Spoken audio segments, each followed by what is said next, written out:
Hello दोस्तों, नमस्कार। आज की वीडियो में आपका स्वागत है। आज जो वीडियो है वो है आपकी टीजीटी पीजीटी फिजिकल एजुकेशन संबंधित। इससे पहले मैंने आपके 30 क्वेश्चन करा दिए थे कल की वीडियो में, तो आज मैंने फिर 30 क्वेश्चन आपके रखे हैं जो कि शारीरिक शिक्षा से संबंधित है। अगर आप टीजीटी पीजीटी कोई भी तैयारी कर रहे हैं, चाहे यूपी टीजीटी हो या आईएलटी ग्रेड हो, चाहे उत्तराखंड आईएलटी ग्रेड हो या टीजीटी पीजीटी हो, शारीरिक शिक्षा आप कहीं भी कोई परीक्षा दे रहे हैं तो मेरे चैनल से जुड़ सकते हैं। चैनल को सब्सक्राइब कर लें, बेल आइकन घंटी दबा दें ताकि आने वाली पिछली सारी वीडियो आपको मिल सके।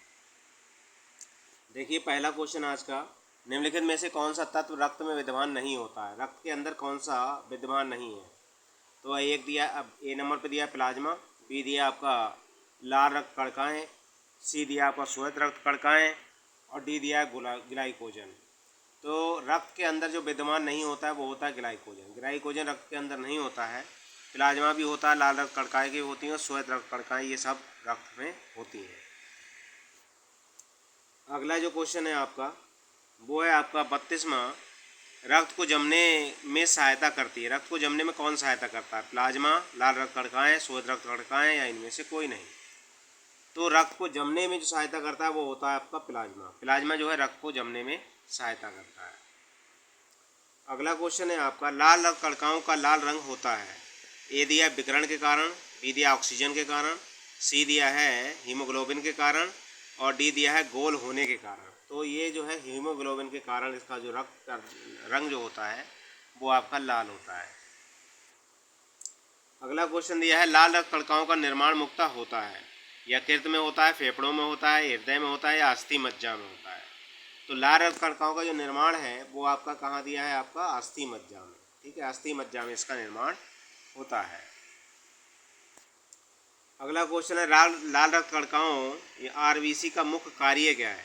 लाल रक्त कणिकाएं जो होती हैं उनका कार्य क्या है हमारे शरीर में?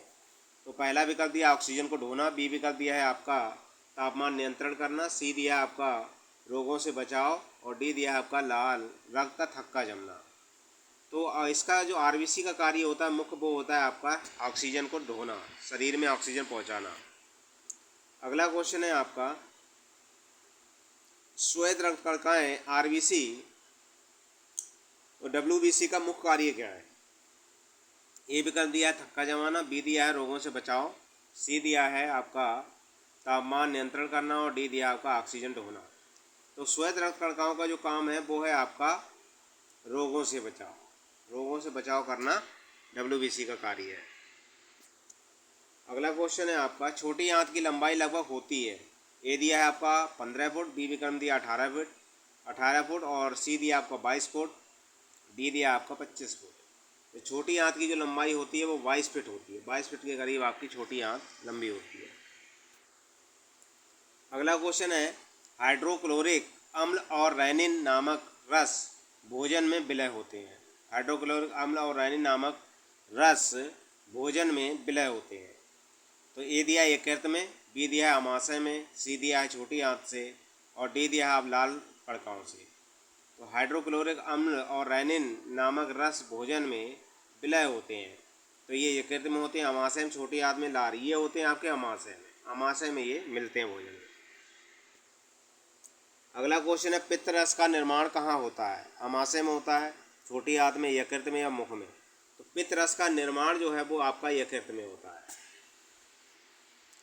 अगला क्वेश्चन है आपका, यकृत का भार लगभग कितना होता है? ए विकल्प में दिया 1.5 किलोग्राम, बी में दिया आपका 2 किलोग्राम, सी दिया 2.5 किलोग्राम और डी विकल्प में दिया 3 किलोग्राम। तो यकृत वयस्क पुरुष का जो यकृत का भार होता है वो 1.5 किलोग्राम का होता है। अगला क्वेश्चन है, मनुष्य 1 मिनट में कितनी बार श्वास लेता है? ए विकल्प दिया 10 से 12, बी दिया 12 से 14, सी दिया 14 से 16 और डी दिया 16 से 20। तो आपका 1 मिनट में मनुष्य जो सांस लेता है वो 18 से 20 या 16 से लेकर के 20 बार तक सांस लेता है। अगला क्वेश्चन देखिए, अगला है, मस्तिष्कीय तंत्रिकाओं में के कितने जोड़े होते हैं? मस्तिष्कीय तंत्रिकाओं के कितने जोड़े होते हैं? ए दिया 10, बी दिया 12, सी दिया 31 और डी दिया 44। तो मस्तिष्कीय तंत्रिकाओं के कितने जोड़े होते हैं? 42। तो 42 में जो आपका आंसर होगा वो है आपका बी, 12 जोड़े होते हैं। मस्तिष्कीय तंत्रिकाएं जो होती हैं उसमें 42 जोड़े होते हैं। अगला जो क्वेश्चन है वो है आपका, मेरु तंत्रिकाओं में कितने जोड़े होते हैं? ठीक है। अगला जो क्वेश्चन था आपका वो है ये, मेरु तंत्रिकाओं के कितने जोड़े होते हैं। तो मेरु तंत्रिकाओं के जो होते हैं वो 13 जोड़े होते हैं। कितने हैं? 13। मेरु तंत्रिका जो होती है वो 13 जोड़े होते हैं इसमें। अगला क्वेश्चन देखिए, अगला है आपका, मस्तिष्क भार लगभग कितना होता है। मस्तिष्क का भार पूछा गया है आपसे। मस्तिष्क का भार लगभग कितना है? ए विकल्प दिया 40 औंस, बी दिया 41 औंस, सी दिया 44 औंस, डी दिया 27 औंस। इसका जो भार होता है वो आपका 40 औंस होता है। अगला क्वेश्चन है आपका, स्त्री गर्भाशय अपने समान आयाम और आकार से कितना अधिक विस्तार पा सकता है।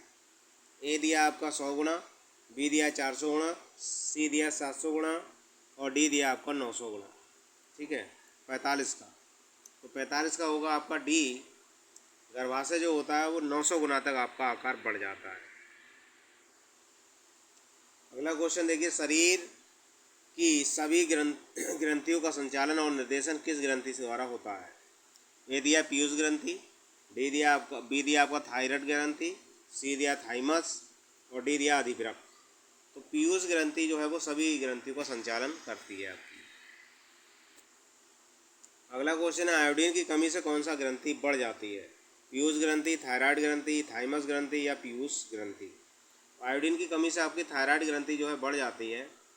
इसमें पीयूष ग्रंथि है वो सभी ग्रंथियों का संचालन करती है और थाइमस ग्रंथि है ये आपका युवावस्था के लिए उत्तरदायी होती है। अगला क्वेश्चन है आपका, युवावस्था के लिए उत्तरदायी ग्रंथि कौन सी है। थाइमस है, बी दिया पीनियल, सी दिया पीयूष और डी दिया आपका थायराइड। तो थाइमस ग्रंथि जो होती है वो आपकी युवावस्था के लिए उत्तरदायी होती है। अगला क्वेश्चन है आपका, एड्रेनलिन नामक हार्मोन किस ग्रंथि से स्रावित होता है।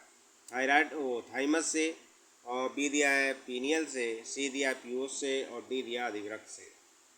तो ये जो एड्रिनल होता है वो अधिवृक्क के ऊपर होता है बना हुआ, तो यहीं से इसे स्रावित किया जाता है अधिवृक्क के ऊपर से। अगला क्वेश्चन है 50वां, इंसुलिन नामक हार्मोन किस ग्रंथि से स्रावित होता है। इंसुलिन जो है वो किस ग्रंथि से स्रावित होता है ये पूछा जा रहा है। तो ए दिया है पैनक्रियाज से, बी दिया अधिवृक्क से, सी दिया है पीनियल से और डी दिया है पीयूष से। इंसुलिन, तो इंसुलिन जो है वो पैनक्रियाज से आपका स्रावित होता है। 50 का जो आंसर होगा वो है आपका पहला। अगला क्वेश्चन देखिए, इंसुलिन की कमी से कौन सा रोग होता है। अनीमिया है, बेरीबेरी है या गलगंड है या फिर मधुमेह है। तो आपका ये जो है मधुमेह रोग इससे होता है इंसुलिन की कमी से। गलगंड जो होता है वो आयोडीन की कमी से होता है। बी की कमी से आपका बेरीबेरी हो जाता है और अनीमिया जो है वो आपका आयरन की कमी से हो जाता है। अगला क्वेश्चन है आपका, थकान के समय मांसपेशियों में जमा हो जाता है। ए दिया दुग्धम, बी दिया आपका इंसुलिन और सी विकल्प दिया है अपशिष्ट जल और डी दिया है ऑक्सीजन। तो थकान के समय मांसपेशियों में जो हो जाता है जमा वो होता है आपका दुग्धम। अगला क्वेश्चन है, थकान के समय यकृत और मांसपेशियों में कमी हो जाती है। ग्लाइकोजन की, ऑक्सीजन की, ऊर्जा की या उपयुक्त सभी की। थकान के समय यकृत और मांसपेशियों में कमी हो जाती है थकान के समय। तो इनमें से आपका ग्लाइकोजन की भी कमी होती है, ऑक्सीजन की भी होती है और ऊर्जा की भी। उपयुक्त सभी आपका ये विकल्प सही होगा। अगला क्वेश्चन है, सामान्य पुरुषों के फेफड़े का भार लगभग कितना होता है। तो ये यदि ए विकल्प में दिया 1100 ग्राम, बी दिया 900 ग्राम, सी दिया आपका 950 ग्राम और डी दिया आपको 1250 ग्राम। तो सामान्य पुरुषों में फेफड़े का जो भार होता है वो करीब 1100 ग्राम होता है। अगला क्वेश्चन, सामान्यतः महिलाओं के फेफड़ों का भार कितना होता है। तो ए दिया 1100 ग्राम, बी दिया आपका 900 ग्राम और सी दिया आपको 950 ग्राम, डी दिया आपका 800 ग्राम। तो महिलाओं के फेफड़ों का भार जो होता है वो आपका 900 ग्राम के करीब होता है। अगला क्वेश्चन है आपका, मानव शरीर में कितने प्रकार के अमीनो अम्ल पाए जाते हैं। ए दिया 10 प्रकार के, बी दिया 22 प्रकार के, सी दिया 11 प्रकार के और डी दिया 15 प्रकार के, 56। तो ये है आपके 22 प्रकार के जो है अमीनो अम्ल पाए जाते हैं। अगला क्वेश्चन है 57वां, एक बार सांस लेने की प्रक्रिया कितने सेकंड में पूरी होती है। 3 दिया है, ए दिया है 3 सेकंड में, बी दिया है 4 सेकंड में, सी दिया है 5 सेकंड में और डी दिया है 8 सेकंड में। एक बार सांस लेने में की प्रक्रिया कितने सेकंड में पूरी होती है। 57 का आपका होगा सी, ये 5 सेकंड में आपकी पूरी होती है। अगला क्वेश्चन देखिए, अगला है आपका रुधिर प्रतिदिन मानव कोशिकाओं को कितनी ऑक्सीजन देता है। रुधिर प्रतिदिन, तो ए विकल्प दिया 250 लीटर, बी में दिया 400 450, सी दिया आपका 350, डी दिया आपका 350 ग्राम 58। तो 58 का आपका होगा कितना, सी, यानी 350 लीटर के करीब आपका प्रतिदिन रुधिर में ऑक्सीजन ढोता है, वो कोशिकाओं को देता है। अगला जो क्वेश्चन है आपका, मनुष्य के हृदय एवं फेफड़े की आवाज़ सुनने के लिए डॉक्टर किस यंत्र का उपयोग करता है। स्टेनोस्कोप या स्टेनोस्कोप या स्ट्रोकोस्कोप या हाइड्रोमीटर। तो 59 का जो होता है वो होता है आपका पहला, स्टेथोस्कोप का इस्तेमाल वो करता है। अगला क्वेश्चन देखिए, अगला है 60वां, मनुष्य के हृदय को एक बार धड़कने में कितना समय लगता है। ए विकल्प दिया 0.4 सेकंड, बी दिया 0.5 सेकंड, सी दिया 0.8 सेकंड और डी दिया है आपका 1 सेकंड 60 का। तो 60 का जो होता है वो होता है आपका सी, 0.8 सेकंड। मनुष्य के हृदय को एक बार धड़कने में कितना समय लगता है, 0.8 सेकंड का इसमें समय लगता है। ठीक है, तो ये मैंने आज 30 क्वेश्चन लगे थे जो रखे हैं आपके वीडियो में, जो कि टीजीटी पीजीटी फिजिकल एजुकेशन यानी शारीरिक शिक्षा से संबंधित हैं। मेरी वीडियो अच्छी लगे तो लाइक करें, दोस्तों को ज़्यादा से ज़्यादा शेयर करें। अभी तक चैनल को सब्सक्राइब ना किया तो सब्सक्राइब कर लें, बेल आइकन की घंटी दबा दें ताकि आने वाली पिछली सारी वीडियो आपको मिल सके। धन्यवाद।